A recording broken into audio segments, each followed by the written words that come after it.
The letter today is written straight to your heart, and that is the feminine heart. If men are tuning in and listening, we must realize that men also have an aspect of their heart that can embrace the feminine energy. It is a letter to highlight how, unfortunately, there's been a deviation away from that part of our hearts, and ladies in particular for your souls. So it's an important letter today to reflect upon on how it impacts yourself, because without you having and embracing that feminine heart, the world is less because of that, and men too therefore do not have that leadership into how to connect with more of that part of ourselves too. So these deviations away from your feminine heart are essential to firstly acknowledge and recognize, and then, as I say, to reflect upon. It's a very important dynamic. I share it because we must remember that the feminine heart encompasses qualities such as empathy, compassion and nurturing, emotional intelligence. These are qualities, as I've said, not just exclusive to women, but inherent in every single human being. They contribute to the harmony and balance of our communities, families, and are at the core of healthy relationships, romantic and also with our children. However, we are witnessing a disturbing trend of deviations away from the feminine heart. As our societies progress, technology and social media flood into our lives, we often prioritize achievements and success and competition over the values associated with the feminine heart. This shift has led to a disconnect from your emotions, and that's the key.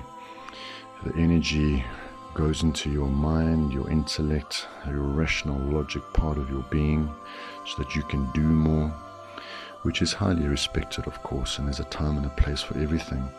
But do you know how to transition back into that feminine heart and a closer step towards empathy, not only for yourself but also others? Or does that part of your heart stay in that deviation towards more of that doing energy?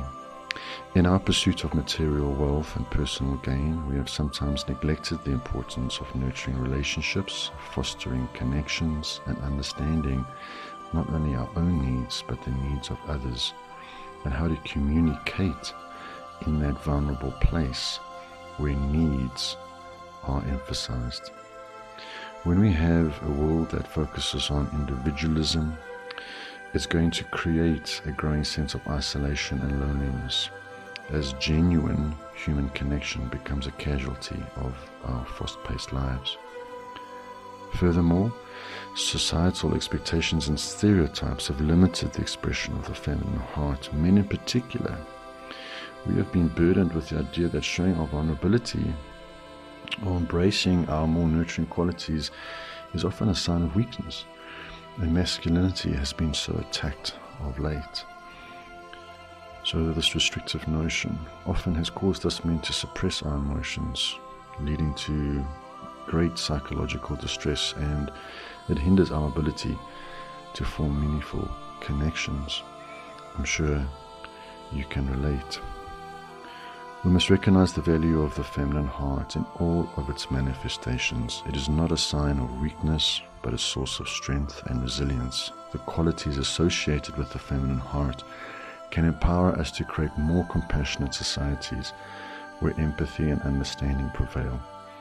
But we have to bridge this gap and re-establish the importance of the feminine heart through encouraging dialogue, education and self-reflection, and we can challenge our societal norms so that we can break through some of these blocks and remove some of the more stereotypes around our genders.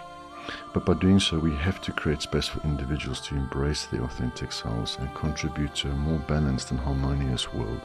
This can only happen if we have the willingness to be vulnerable. So in conclusion, deviations away from the feminine heart have led us astray. And unfortunately, empathy, compassion and our understanding has suffered.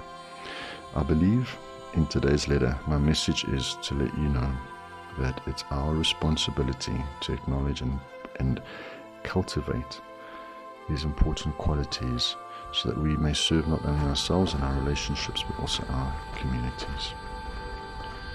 Let's try and embrace more of the feminine heart. We can forge a path towards, therefore, compassion, inclusivity, and more interconnectedness.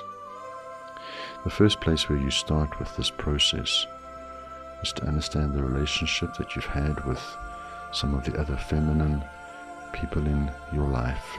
Those who carry the most experience with this would be those who've come before you, your mother, your grandmother, maybe your aunt, sisters. Sit and reflect upon them and where they've deviated from their hearts, and you'll start to see how that's impacted you. Alignment back to that feminine heart is to allow their experience to have been something that has impacted you, not from a negative space only, but also where it may have served you and benefited you too, so that you can allow that beautiful feminine energy to keep flowing into your heart. So I urge you to embrace the women around you. It's not so much what they've done or haven't done, but it's in their attempts and their ways of trying to be feminine that I want you to see and acknowledge, that you can allow that to be a part of your life too, and not be afraid any longer. Express your hearts. The world needs it. Thank you for listening, and I say goodbye.